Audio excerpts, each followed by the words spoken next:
This is Democracy Now! I'm Amy Goodman with Juan Gonzalez. As we continue to cover this weekend's deadly gun violence, we're joined now by Manuel and Patricia Oliver. On Saturday morning, they were just miles away from the El Paso, Texas Walmart store where the mass shooting took place, commemorating what would have been the 19th birthday of their son, Joaquin Oliver. Joaquin was one of the 17 people shot dead during the Marjory Stoneman Douglas High School massacre in Parkland, Florida on Valentine's Day last year, when a former student armed with a semi-automatic AR-15 assault rifle opened fire. Manuel and Patricia Oliver had traveled to Ciudad Juárez across the U.S. border into Mexico to visit an immigrant shelter in honor of their son, saying no child should ever be separated from the parent, not by gunfire, not by border control agents. And the couple was going to El Paso when they got word of the mass shooting. They were heading to paint a mural to commemorate their son's life and passion for immigrant rights. Many of their murals also call for an end to gun violence in honor of their son. The mural at Las Americans Immigrant Advocacy Center, an El Paso nonprofit dedicated to advocating for immigrant and refugee rights, was scheduled to be unveiled Sunday evening. Well, we're going to Fort Lauderdale now, not far from Parkland, where we're joined by Manuel and Patricia Oliver. They just flew into Florida from El Paso last night. Thanks so much for rejoining us again. We spoke to you when you were here in New York, and our condolences on this weekend. Again, your son Joaquin would have been 19 years old. Describe how you learned that this massacre had taken place at Walmart. We were, thank you for having us here again. We were notified by friends calling us. A lot of our friends and people that knows what we do were a little concerned when they started listening this shooting in El Paso, and they knew that we were in El Paso. So they started calling Patricia's phone, and at some point it got a little weird that everybody was asking, "How are you? Are you okay?"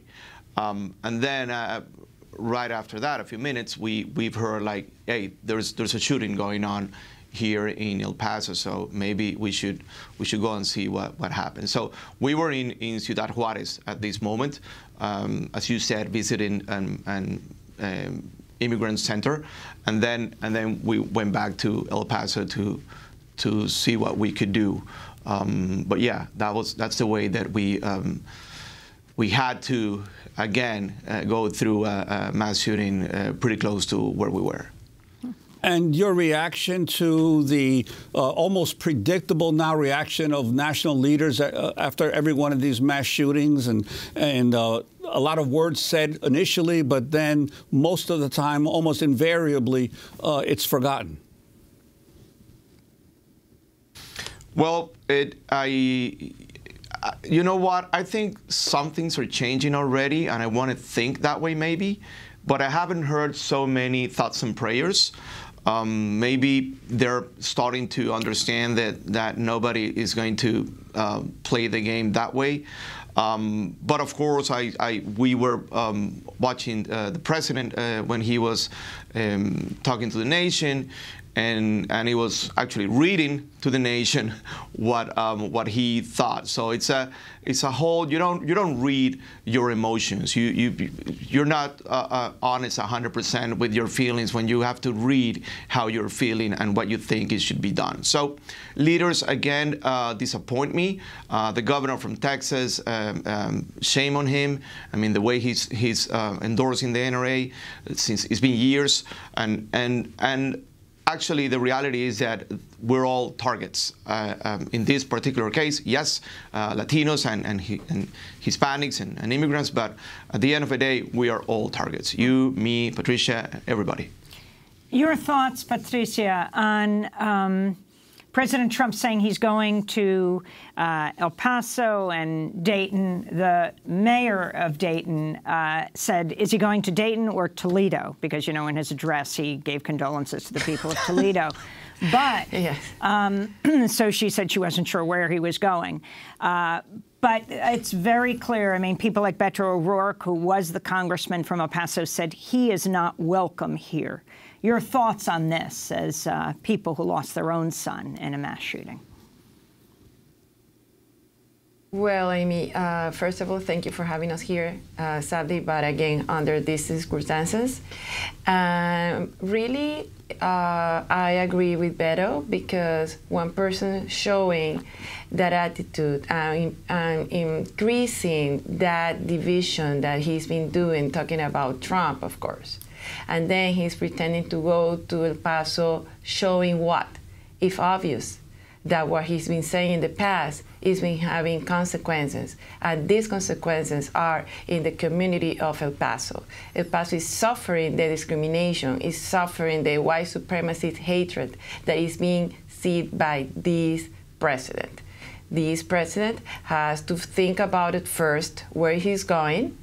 And after he realizes that he's going to a place that he's being just suggesting that we have to have these kind of divisions, and due to the support of all lobbies related with gun violence, I think that he should be thinking more than once. Because that reminds me myself, when this happened to us here, that we are still waiting for him to come. So it doesn't matter where he goes. It matters what he does. And if he does really good things and he takes action of his own words and responsibilities of being saying that kind of things in the past, discrimination, hatred, division, we're going to talk in a different way. And I wanted to ask Manuel, this is the 30th mural you've done since your son passed away in various cities across the country. You did one outside the NRA convention in Dallas. What's been the reaction of ordinary people who've seen these murals of yours, and your hope for a possible change in terms of gun regulations, gun laws? There's a few things going on with the murals. I think that the most important one is that these are not art pieces that I paint. These are statements from Joaquin. And it's a way to turn a victim into an activist. And we feel good about that, because we continue with our parenting role. And we also think that Joaquin deserves that opportunity to defend himself, to represent other victims. So that's basically the main idea behind the murals. Now, the other thing that we thought when we started this, I'm an artist. This is my only skill. I have very few skills. That's one of it. So I use it. I didn't turn myself into anything different after I lost my beautiful son and my best friend. We think that untraditional ways to connect people and to make impact easy, fast, it's like an advertising billboard. It will be something that might work. I don't believe in traditional ways of fighting gun violence. There's been years of gun violence, so we decided, you know what? I'm not going to spend time talking to a politician in D.C. I can do that all day long. I have tried it. I'd rather stay 30 minutes, paint a wall, get it out there, everybody will see it, and now you have a reaction from a social point of view. And in a few years, hopefully not so many, we will see that change of behavior from society. That's the whole point behind the murals. Are you calling for an assault weapons ban? 100%, of course. And you're saying that President Trump has never come to Parkland? No, well, very close when he plays golf. But exactly, he goes to Mar-a-Lago, and when that happened to us last year, he was, as far as I can remember, he was visiting the injured ones in different hospitals, but no more than that. He offered to come more than once.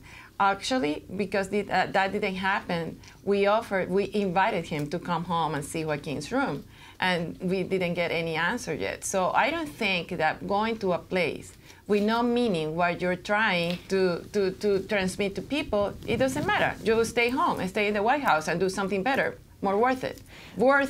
Finally. Well, clearly what happened with Parkland is Parkland came to Washington and led by the student survivors, 800,000 strong, marched in Washington, D.C. It's also where we saw the two of you. We want to thank you both so much for being with us, Patricia and Manuel Oliver, parents of Joaquin, killed last year at the Marjory Stoneman Douglas High School massacre in Parkland. He would have turned 19 years old this past weekend.